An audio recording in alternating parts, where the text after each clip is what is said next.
ছোট ছোট বাচ্চারা যে আপনাকে মূর্খ শিক্ষামন্ত্রী বলছে না, এগুলো যে ভাইরাল হয়েছে না, আপনি তো সেটা প্রকাশ করতে পারছেন না, এরকম কোনো ডাটা দিচ্ছেন না, আপনার মন গড়া যা মনে হচ্ছে তাই বলে দিচ্ছেন। আপনি নেপাল দেখেন, ভুটান দেখেন, আরে ভাই ভারতেই দেখেন না, আর কত খরচ কমাতে চান আপনি? তাহলে আপনাদেরই তো সরকার ক্ষমতায়, আপনারা দেন না সোশ্যাল মিডিয়া বন্ধ করে, দেন না স্মার্টফোন বন্ধ করে, পারবেনই তো। আমাদের শিক্ষার কোয়ালিটিটা কতটা খারাপ সেটা আপনি একবার ভেবে দেখেছেন? অথচ আপনি দৌড়াচ্ছেন স্টুডেন্টদের পাছার পিছনে। No sir, it's not, it is not sir. কি তোমরা কেমন আছো? ঠিক মতো লেখাপড়া করছো? করতে হবে, নকল আর হবে না। আপনি শিক্ষামন্ত্রী হওয়ার পর থেকে যে হারে নকল নকল নকল বলে চিল্লাচ্ছেন, আর কিছুদিন পরে মনে হয় আমাদের কানে সমস্যা হয়ে যাবে। আমরা সবাই জানি এবং স্বীকার করি, বহু বছর আগে, প্রাচীন যুগে আপনি একটা যুগোপযোগী প্রচেষ্টা করেছিলেন, দেশের শিক্ষা ব্যবস্থাটাকে নকল মুক্ত করার চেষ্টা করেছিলেন, যা ছিল সেই সময়কার জন্য যুগোপযোগী প্রচেষ্টা। কিন্তু আপনাকে বুঝতে হবে, এটা 2026 সাল, এটা আপনার সেই প্রাচীন যুগ নয়। আপনার সেই সময়কার পরিস্থিতির সাথে এখনকার পরিস্থিতির কোনো মিল নাই। তখন মানুষের হাতে ফোন ছিল না, আর এখন এর যুগ। আপনি যদি সেই যুগ আর এই যুগ একসাথে মিলাতে চান, তাহলে তো সবটাই ব্লেন্ডার হয়ে যায় না। এই সামান্য ব্যাপারটা আপনি যখন বুঝেন না, তখন সাধারণ জনগণ বলতেই পারে যে আপনার লেবু খাওয়া উচিত। আমাদের শিক্ষামন্ত্রী মিলন স্যারের সবচেয়ে ভালো ব্যাপার হচ্ছে উনি সোশ্যাল মিডিয়া, নিউজ সব জায়গাতেই মোটামুটি রিলেটেবল আছে। কিন্তু দুঃখের বিষয় হচ্ছে তিনি রিলেটেবল মাত্র একটা বিষয় নিয়ে, নকল হতে দিব না, নকল কিন্তু হতে দিব না, নকল হবে না। ভাই নকল নকল নকল ছাড়া কি আমাদের শিক্ষা ব্যবস্থায় আর কোনো প্রবলেম নাই? শুধু নকলই একটা মাত্র প্রবলেম। আর নকল প্রবলেমটা কখন ছিল? সেটা প্রাচীন যুগে ছিল। আগেও বলেছি, প্রাচীন যুগ বলতে আপনার সেই সময় ছিল, এখন থেকে প্রায় 25-26 বছর আগে ছিল।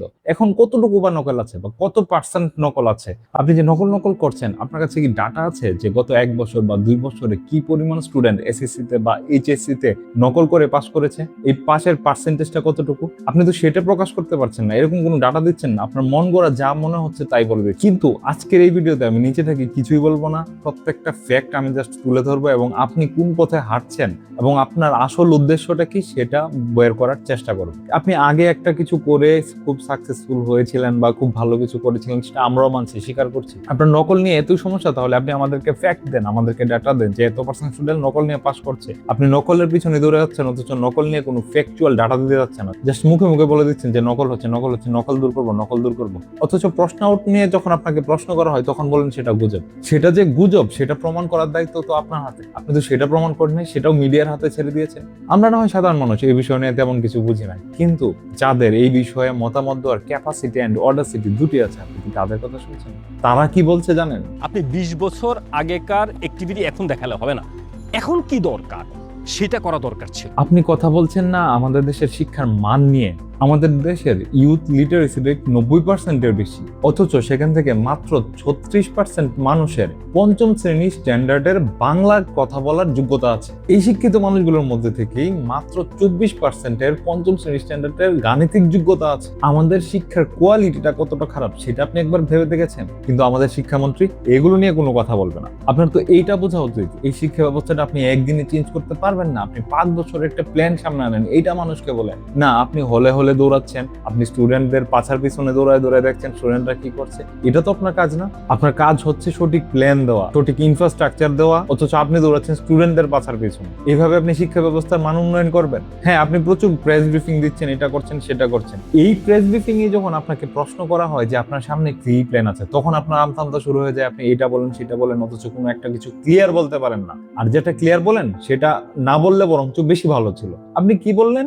ক্লাসরুমে হোয়াইট বোর্ড দেওয়া হয়েছে 2 ফিট বাই 3 ফিট। একটি কলমের দাম 7 টাকা, যেখানে 20 টাকা এক বক্স চক পাওয়া যেত। এই 60 টাকা সেভ করার জন্য অনেকেই ক্লাসরুমে তেমন অ্যাড্রেস করে না। তাহলে কি আমরা ব্ল্যাকবোর্ডে যেতে পারি না? ডিপেন্ডস, কখনো আমরা পিছনে যাচ্ছি, কখনো আমরা সামনে যাচ্ছি। Depends. No sir, it's not, it is not sir. আপনি 2026 সালে এসে সেই চকে ফেরত যাওয়ার কথা বলছেন? আমাদের কাছে তো স্মার্ট বোর্ড নাই, একটা হোয়াইট বোর্ড আছে, সেখানে একটা মার্কার পেন দিয়ে বোঝানো হয়। আপনি সেখান থেকে চকে ফেরত যাচ্ছেন, অথচ সারা পৃথিবী এখন স্মার্ট বোর্ডে চলে যাচ্ছে। এভাবে তো আপনি শিক্ষা ব্যবস্থা পিছিয়ে নিয়ে যাচ্ছেন। আপনি মার্কার থেকে চকে গিয়ে 40 টাকা খরচ কমাতে যাচ্ছেন। আপনি উন্নত দেশগুলোর কথা বাদই দেন, আপনি নেপাল দেখেন, ভুটান দেখেন, আরে ভাই ভারতেই দেখেন না।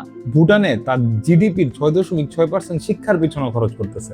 নেপাল খরচ করতেছে তার জিডিপির 5.2%, আর ভারত তার জিডিপির 4.6% শিক্ষার পিছনে খরচ করছে। আর আমরা আমাদের জিডিপির মাত্র 1.5% শিক্ষা ব্যবস্থার পিছনে খরচ করছি। আর কত খরচ কমাতে চান আপনি?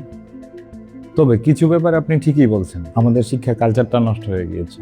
আমাদের লেখাপড়ার কালচার নষ্ট হয়ে গেছে, সেখান থেকে আমরা ফেরত আসতেছি।